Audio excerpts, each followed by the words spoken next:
श्री स्वामी समर्थ स्वामी महाराज तुमच्या सर्व चांगल्या इच्छा पूर्ण करो ही स्वामींच्या चरणी प्रार्थना करते आणि आजच्या व्हिडिओला सुरुवात करते। पण त्या अगोदर चॅनलवरती नवीन असाल तर सबस्क्राइब करा आणि शेजारील बेल आयकॉनलाही प्रेस करा म्हणजे माझ्या सर्व नवीन व्हिडिओंचं नोटिफिकेशन तुम्हाला मिळेल आणि तुम्ही एक पण व्हिडिओ मिस करणार नाही। उद्या आहे 17 जानेवारी वार शुक्रवार आणि या दिवशी आलेली आहे नवीन वर्षातील म्हणजेच इंग्रजी नवीन वर्षातील पहिलीच संकष्टी चतुर्थी। संकष्टी चतुर्थी हे व्रत भगवान श्री गणेशाला समर्पित असतं। गणपती बाप्पांची सेवा केल्यामुळे आपल्या जीवनातील सर्व संकटे, दुःख, दारिद्र्य, दोष, अडचणी दूर होत असतात। त्याचबरोबर या संकष्टी चतुर्थीच्या दिवशी प्रत्येक आईने आपल्या मुलांसाठी हा जो एक उपाय आहे तर तो करायचा आहे। आपल्या मुलांवर आपल्याला हे एक वस्तू उतरवून फेकायची आहे जेणेकरून आपल्या मुलांच्या जीवनातील सर्व दुःख, दोष, विघ्न, संकटे, अडचणी दूर होतील। त्यांच्या अभ्यासात खूप प्रगती होईल, नोकरीमध्ये त्यांना भरघोस यश मिळेल आणि येणारे जे 2025 वर्ष आहे तर ते संपूर्ण त्यांचं सुखाचं, समाधानाचं जाईल। त्यासाठी आपल्याला हा जो उपाय आहे तर तो आपल्या मुलांसाठी करायचा आहे। हा उपाय कशा पद्धतीने करायचा, मुलं जर बाहेरगावी शिक्षणासाठी असतील तर काय करायचं याबद्दलची संपूर्ण माहिती आजच्या व्हिडिओमध्ये आपण घेणार आहोत। त्यामुळे व्हिडिओ स्किप न करता शेवटपर्यंत बघत राहा। चॅनलवरती नवीन असाल तर चॅनलला सबस्क्राइब करा आणि त्याचबरोबर कमेंटमध्ये ओम गम गणपते नमः लिहायला अजिबात विसरू नका।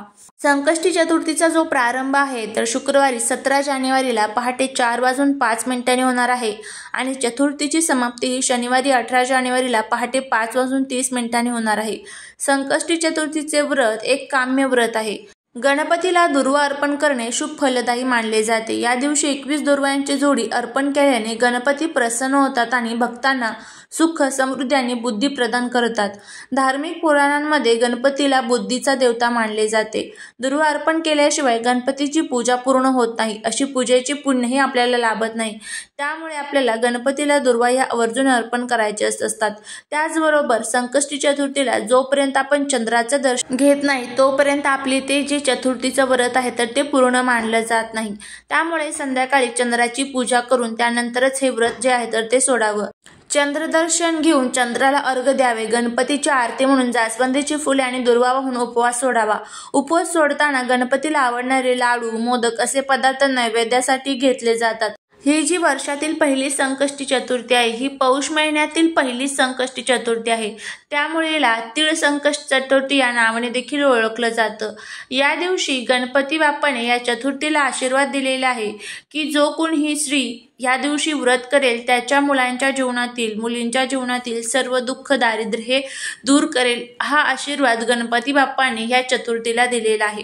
त्यामुळे या दिवशी प्रत्येक आईने आपल्या मुलांसाठी, आपल्या मुलांच्या कल्याणासाठी, मुलींच्या कल्याणासाठी आवर्जून चतुर्थीचं व्रत करावं। त्याचबरोबर हा जो उपाय आहे तर तो देखील करावा। हा उपाय कशासाठी करायचा आहे, कशा पद्धतीने करायचा आहे त्याबद्दलची आपण माहिती घेऊया। त्यामुळे जर तुम्हाला हा व्हिडिओ आवडला तर कमेंटमध्ये जय माता लक्ष्मी लिहायला अजिबात विसरू नका। त्याचबरोबर चॅनलला सबस्क्राइब देखील करा। बघा, प्रत्येक आईला आत्ताच्या सध्याच्या या धावपळीच्या जीवनामध्ये आपल्या मुलांना प्रत्येक ठिकाणी यश मिळावं असं वाटत असतं। मग ते अभ्यास असेल, नोकरी असेल, त्यामध्ये त्यांना भरघोस यश मिळावं, त्यांची कुठेही प्रगती ही मागे राहता कामा नये। व्यापार, व्यवसाय, नोकरी, शेती प्रत्येक ठिकाणी त्यांना यश मिळावं असं प्रत्येक आईला वाटत असतं। त्यासाठी प्रत्येक आई काही ज्योतिषीय किंवा वास्तुशास्त्रामध्ये सांगितले जाणारे उपाय देखील करत असते। पण ज्यावेळेस या पवित्र तिथी असतात, या पवित्र तिथींना आपण ज्यावेळेस काही उपाय करतो त्यावेळेस ते जे पृथ्वी तलावरती गणेश तत्व असतात तर त्याचा खूप चांगला फायदा हा आपल्याला होत असतो। त्यासाठीच बघा काय होतं ना, मुलांचं अभ्यासामध्ये लक्ष लागत नाही। काही मुलं खूप अभ्यास करतात पण परीक्षेसाठी गेल्यानंतर ते विसरून जातात। काही मुलं खूप हुशार असतात पण अचानकच त्यांचं अभ्यासातलं लक्ष हे विचलित होतं। खूप उच्च प्रतीचं शिक्षण घेतात पण नोकरीमध्ये त्यांना पाहिजे तसं यश मिळत नाही, मनाजोगती नोकरी मिळत नाही किंवा मुलांच्या, मुलींच्या मनामध्ये इच्छा असतात तर त्या इच्छा त्यांच्या पूर्ण होत नाही। ह्या ज्या काही संकटांना आपण सामोरे जात असतो त्यासाठी आपल्याला हा जो उपाय आहे तर तो करायचा आहे। आपल्या मुलांच्या जीवनातील सर्व दुःख दूर व्हावे, त्यावरती कोणत्याही प्रकारचे संकट येऊ नये। माझा मुलगा किंवा माझी मुलगी आता घराच्या बाहेर पडलेली आहे, मग ती सुखरूप घरी यावी, तिच्यावरती कोणतेही संकट येऊ नये यासाठी आपल्याला हे जे उपाय असतात तर ते करायचे असतात। आता उपाय करत असताना ते आपल्या कुंडलीतील ग्रहदोषांवर देखील अवलंबून असतात। जर कुंडलीमध्ये काही ग्रहदोष असतील तर त्याचा परिणाम सुद्धा आपल्याला थोडासा लेट दिसून येऊ शकतो। त्यामुळे उपाय करत असताना त्यावरती कोणत्याही प्रकारचे शंका कुशंका न बाळगता मनामध्ये आपण हे उपाय करायला पाहिजे। तर आता हा उपाय कशा पद्धतीने करायचा आहे जेणेकरून आपल्या मुलांना प्रत्येक क्षेत्रामध्ये यश मिळेल। यासाठी प्रत्येकाने या उद्या सकाळी लवकर उठायचं आहे। उठल्याबरोबर ओम गम गणपते नमः या मंत्राचा जप करायचा आहे, स्वच्छ आंघोळ करून घ्यायची आहे। हा उपाय तुम्ही तुमच्या मुलांसाठी मुलींसाठी करू शकता। मुलं जर खूप हट्टीपणा चिडचिडपणा करत असतील, त्याचबरोबर मुलांचं लग्न जमत नसेल, मुलींचे लग्न जमत नसेल, त्याचबरोबर मनाजोगती नोकरी मिळत नसेल, मोठ्यांचं ऐकत नसतील, आईवडिलांचा आदर करत नसेल, तर ह्या ज्या समस्या आहेत, काही मुलांना व्यसन असतात तर ते वाईट व्यसन असेल तर ते दूर व्हावं यासाठी आपल्याला गणपती बाप्पांकडे प्रार्थना करायची आहे। गणपती बाप्पा हे बुद्धीचे देवता, विघ्नहर्ता, संकटमोचन आहेत। आता काय करायचं आहे, स्वच्छ आंघोळ करायची आहे। त्यानंतर गणपती बाप्पांची मूर्ती एका तांबणामध्ये घ्यायची आहे। ओम गम गणपते नमः म्हणत म्हणत तुम्हाला अभिषेक करायचा आहे आणि त्यानंतर तुम्हाला गणपती बाप्पांना गंध, फुलं, अक्षता, दुर्वा अर्पण करायचे आहे। कारण गणपती बाप्पांना आपण अशा पद्धतीने प्रसन्न करून घेतल्यानंतर जर आपण हा उपाय आपल्या मुलांसाठी केला तर त्याचे अजून चांगले फायदे होतील। तुम्हाला जर अशा पद्धतीने पूजा करायची असेल तर तुम्ही करू शकता, नाही केली तरीही चालेल। तुम्ही डायरेक्टली हा जो उपाय आहे तो करू शकता। काय करायचं आहे, हा उपाय तुम्हाला करत असताना संध्याकाळी 5 ते 7चा जो कालावधी असतो म्हणजेच प्रदोष काळ, त्या कालावधीमध्ये करायचा आहे। आता संध्याकाळी 7 पर्यंत नसेल जमत तर 8-9 वाजेपर्यंत तुम्ही करू शकता। एक प्लेट घ्या, त्या प्लेटमध्ये हे सर्व साहित्य तुम्हाला ठेवायचं आहे। त्यामध्ये सर्वात प्रथम तुम्हाला कापूर ठेवायचा आहे। कापूरचे जे 5 छोटे छोटे वडी असतात बघा, तर त्या तुम्हाला ठेवायच्या आहे। 5 लवंगा तुम्हाला ठेवायच्या आहेत। लवंगा कुठेही तुटलेल्या, फुटलेल्या, किडलेल्या अशा नकोत, अखंड फुलवाल्या 5 लवंगा ठेवायच्या आहेत। 5 ज्या सुकलेल्या लाल मिरच्या असतात देठा सगटच्या तर त्या घ्यायच्या आहे। त्यानंतर आपल्याला त्याच्यासोबत जे खडे मीठ असतं तर ते घ्यायचं आहे।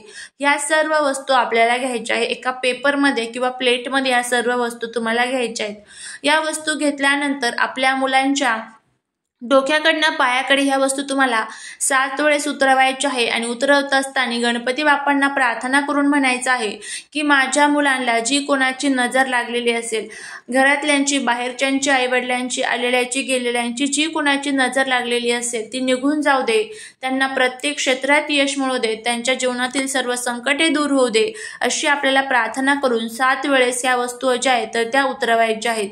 7 वेळेस उतरवल्यानंतर तुम्हाला एक मातीचं भांडं घ्यायचं आहे किंवा तुमच्याकडे एखादी प्लेट वगैरे असेल त्यामध्ये तुम्हाला थोडासा कापूर ठेवायचा आहे।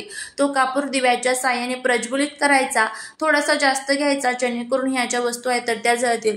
त्यामध्ये तुम्ही एखादा पेपर देखील टाकला तरीही चालेल आणि त्यामध्ये तुम्ही ह्या ज्या वस्तू आहेत तर त्या तुम्हाला जाळायच्या आहे। जळत असताना आपल्याला तीच प्रार्थना मनामध्ये करायची आहे। घरामध्ये कुठेही या वस्तू तुम्ही जाळू शकतात, काहीच अडचण नाही। बाल्कनीमध्ये जाळा किंवा घराच्या बाहेर जाळा तरीही चालेल। आता जर गावाकडे तुम्ही राहत असाल तर डायरेक्टली चूल पेटवायची, चुलीमध्ये या वस्तू तुम्ही जाळून टाकू शकता, अतिशय उत्तम। जळेल तितक्या जळून द्यायच्या, बाकीच्या वस्तू तुम्ही निर्मल्यामध्ये टाकून द्यायच्या आहे। जर घरामध्ये सुतक पिरियड्स असेल तर हा उपाय करू नका। आणि त्याचबरोबर मुलं जर बाहेरगावी शिक्षणासाठी असतील तर मुलांच्या फोटोवरनं तुम्हाला हा जो उपाय आहे तर तो करायचा आहे। करून बघा, नक्कीच तुम्हाला त्याचा फायदा होईल। झालेली सेवा ही महाराजांच्या चरणी रुजू करते। व्हिडिओ जर आवडला असेल तर लाईक, शेअर आणि सबस्क्राईब करायला विसरू नका। भेटूया पुढच्या एका छानशा नवीन व्हिडिओ सोबत, नवीन माहिती सोबत। श्री स्वामी समर्थ।